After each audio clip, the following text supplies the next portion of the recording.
ఏరు పొంగేసినట్టుందే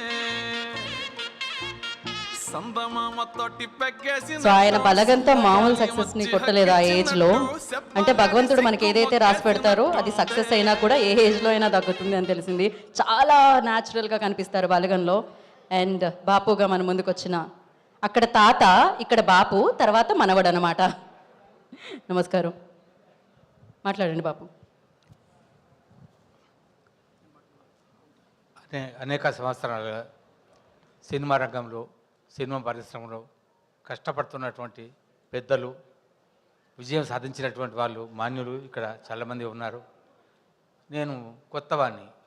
ఇప్పటివరకు 78 సినిమాలు అయిపోయాయి. అందులో కొత్తవాడిని నేను. నాకు సినిమా రంగం గురించి తెలియదు, నాటక రంగం గురించి తెలుసు. నాటక రంగంలో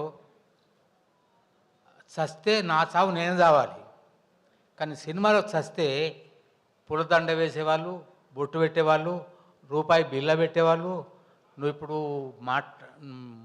గాలి తీసుకోకుండా ఉండాలి, దండ వేసేవాళ్ళు, ఇంతమంది ఉంటారు చుట్టూ. కానీ సినిమాలో చస్తే మనం ఇట్లా కళ్ళు మూసుకొని పడుకుంటే చాలు, నిన్ను చంపేవాళ్ళు చుట్టూ 40 మంది ఉంటారు.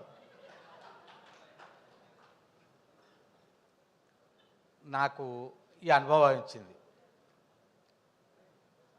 ఇక్కడ దానికి సంబంధించినటువంటి వాళ్ళు చాలామంది ఉన్నారు. మొట్టమొదటిది సినిమా కాదు, అది కొత్త పోరడు. దాని తర్వాత మల్లేశం నా మొదటి పిక్చరు సినిమా అంటే అనడానికి. ఇది 68 ఏదో ఇప్పుడు ఉన్నది ఈ బాపు. అందరికీ నమస్కారాలు, ధన్యవాదాలు. మీరందరూ ప్రోత్సహిస్తే నాలాంటి వాళ్ళను కూడా మంచి స్థితికి రావడానికి అవకాశం ఉన్నది. బాపును ప్రోత్సహించండి, మీ బాపును ప్రోత్సహించినట్టు. చిన్నపిల్లలు ఆడుకుంటే మంచిగా నడుస్తుందా అంటారు. ఇప్పుడు నాకంటే ఎక్కువ కాలం ఈ భూమి మీద ఉండేవాళ్ళు మీరందరూ కూడా.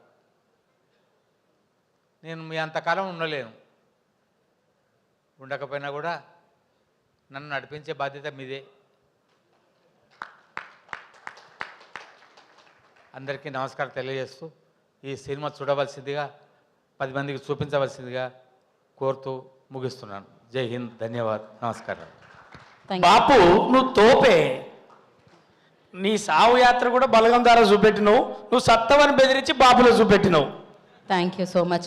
బాపు, తోపు, రచ్చ, ఆపు అనే వరకు కాకుండా ఆపేసినందుకు థ్యాంక్ యూ రచ్చ నీకు. అండ్ నౌ సో బాపుకి సంబంధించి కంటెంట్ 1 by 1 చూస్తూ వచ్చాం కదా మనము. ఇప్పుడు ట్రైలర్ చూసేద్దాం. ఆ సమయం